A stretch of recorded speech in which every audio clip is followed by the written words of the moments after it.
follow up. Yes. I'm CEO of Girl Scouts of USA. I met Peter Drucker in 1980, and he became one of our best friends and strongest supporters. The next year, a handsome blonde young man walks into my office, no appointment. I'm Marshall Goldsmith. I've just developed a plan for organizations to use as they develop their annual plan for their work. And no one has ever seen it or used it. I would like to give it to you, to the Girl Scouts, and I would work with your board, your national staff, and then around the country. I want it to be used. I said, well, please sit down and let me read it. So, as he sat there, I read it, and it was totally in sync.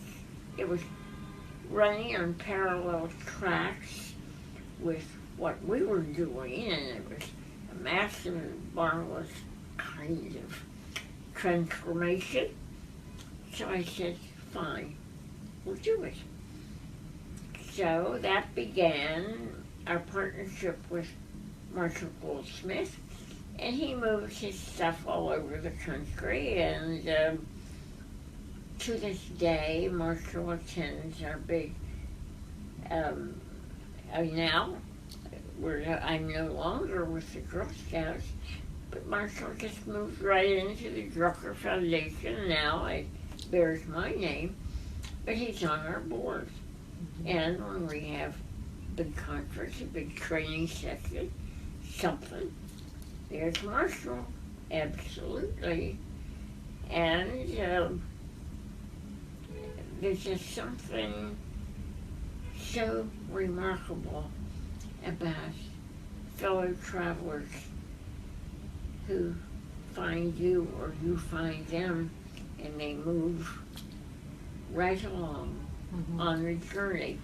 And when young people come in, I get an awful lot of young leaders who just drop in, and it's one question they ask, which always surprises me.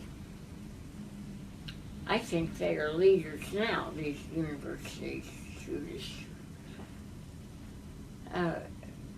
Mrs. Hesselbon, I know I'm going to be a leader, but how will I know when I get there? And I have to say, well, leadership is not a destination. It is a journey. Journey to leadership. And along the way, we pick up fellow travelers. That's part of the excitement. But it all goes back to the beginning, where we have to define leadership on our own terms for ourselves. And long, long ago, mine was leadership is a matter of how to be, not how to do. You and I spend most of our lives learning how to do and teaching other people how to do. Yet, in the end, we know it's the quality and character of the leader that determines the performance results.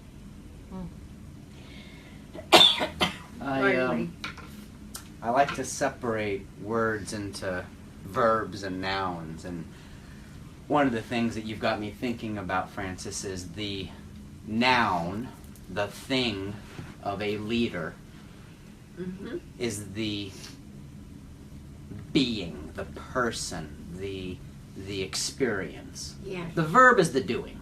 Yes. So to lead is Yes. to do. So I need to be able to point at someone and say she's a leader based on both of those. What I want to do next, and I just scrolled through some questions that we had submitted while we were talking. Oh, really? That's wonderful. And I'm trying to figure out how to spin this one, because it goes into relationship building, but it's going to take us on a little tangent one of our viewers asked, well, she said, what is the most important decision you have made to maintain your health and wellness as a leader? Now, as you're thinking about this, where my mind spun is the people I spend my time around make it easy or hard for me to maintain the decisions I make to take care of all of this, my heart, my head, my body. And I would also say it goes back to knowing yourself well. What does being healthy and happy mean to me? And that includes our relationship with our family and the people closest to us. Mm-hmm. Are we taking care of ourselves physically? Are we getting enough Yeah. food and water and sleep? And I think as leaders, sometimes we forget to do that maintenance, the basic Yeah. stuff.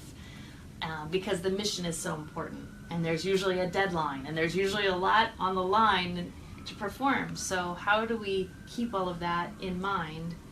And like you were saying before, looking in the mirror before we look outside. We had someone, we had 19 people from one organization join our Get Momentum Academy. This is a year-long Really? academy. We study 12 leadership themes, one per month. And one of the themes is health and wellness. I love that. So as we're kicking off the event, we've got these 19 people from this one organization. One of the managers raised his hand and he said, health and wellness. How is that a leadership skill? And I smiled. And I thought to myself, what an opportunity. And my response back, Francis, I said, they're watching. The people you're leading, they're watching. Are you taking care of yourself? Are you, like Jody said, I call them the big three. Eating right, sleeping right, and moving right.